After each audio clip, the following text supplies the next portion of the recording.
Na dúvida se vai estudar inglês ou mandarim, estude dados. Artigo escrito por Jefferson Barbosa e George Freire e publicado no LinkedIn em 27 de janeiro de 2023. Lida por Jefferson Barbosa. Você já se perguntou como são calculados os impostos? Como os órgãos fiscalizadores concluem um sobrepreço em uma licitação? Talvez não, mas já deve ter se perguntado sobre o porquê de o valor das passagens aéreas mudarem todo dia, ou como recebeu tão rápido a propaganda de um produto que estava pensando em comprar. Bem, o que todas essas coisas têm em comum é basear-se em dados. A humanidade sempre produziu muitos dados, mas nunca na quantidade que produz hoje, especialmente com a popularização dos smartphones e redes sociais. De acordo com Martin Hilbert e Priscila Lopes, em 2003, passamos a produzir mais dados em meios digitais do que analógicos. Os dados sempre foram importantes, mas hoje são essenciais. As sociedades que mais lucram não são as que produzem carne ou soja, mas as sociedades que gerenciam informação, como explicado no excelente livro de Luciano Floridi, The Fourth Revolution. Entendê-los, interpretá-los e comunicá-los se tornou parte fundamental de muitas profissões, exigindo cada vez mais que sejamos fluentes em dados. De acordo com o dicionário Oxford Languages, fluência é a qualidade do que flui. Fluidez, em sentido figurado, é a característica do que é natural e espontâneo. Assim, podemos concluir que fluente em dados é aquele que consegue interpretar dados e extrair seus significados de forma natural e espontânea. Claro que esse grau de fluidez não é atingido do dia para a noite, da mesma forma que o grau de fluência em uma língua também não é atingido de um momento para o outro. Tudo requer prática e constante contato ou imersão no objeto de estudo.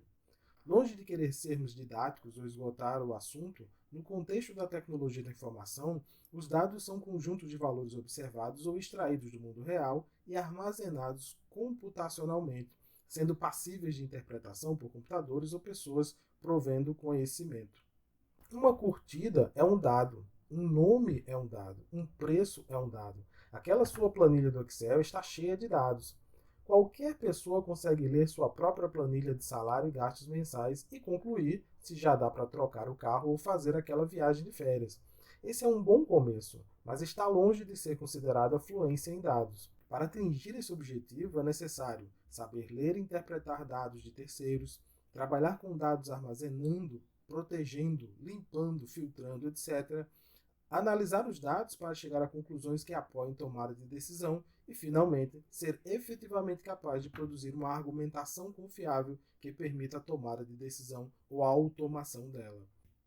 A fluência em dados é cada vez mais importante para o empoderamento do cidadão, e podemos ver iniciativas do uso de dados no serviço público brasileiro, como no evento Hackfest contra a corrupção, que é uma maratona de programação idealizada pelo Ministério Público da Paraíba, com o apoio de órgãos como Universidade Federal de Campina Grande, Controladoria Geral da União, Conselho Nacional do Ministério Público e Programa das Nações Unidas para o Desenvolvimento da ONU. E o projeto Serenata de Amor, da Open Knowledge Brasil, que produz uma inteligência artificial chamada Rose, que tem como objetivo fiscalizar gastos públicos e compartilhar as informações de forma acessível para qualquer pessoa através do uso da ciência de dados.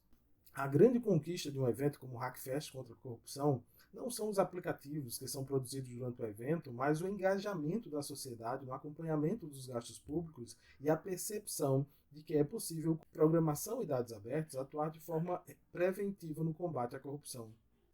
Entretanto, um dos principais aplicativos que surgiram de uma das edições do evento foi o aplicativo Vidinha de Balada, software que permite acompanhar os gastos dos políticos, suas vantagens pessoais, utilizando o humor para categorizar o perfil de cada político, destacando aqueles que têm mais gastos voltados para atividades divergentes da atividade parlamentar.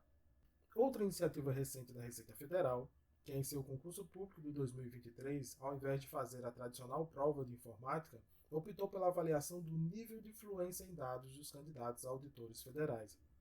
Isso demonstra o grau de consciência de que o serviço público precisa tomar decisões cada vez mais assertivas e baseadas em dados. Apesar de tudo que foi mostrado, ainda existem pessoas que acreditam que não se deve introduzir novas tecnologias com o argumento de que se perde a atuação do ser humano e toda a criatividade que possa advir dessa fonte. Esse tipo de pensamento limita a sociedade a continuar fazendo o mesmo, esperando resultados diferentes. A liberdade desse tipo de pensamento representa a prisão da sociedade brasileira. Ao invés de se fechar em ideias que limitam nosso crescimento como sociedade, Esperamos que iniciativas de empoderamento do cidadão se multipliquem e que possamos continuar evoluindo tecnologicamente sem medo de sermos substituídos por robôs ou supercomputadores. E você, conhece alguma iniciativa interessante do uso de dados no serviço público? Conta pra gente nos comentários.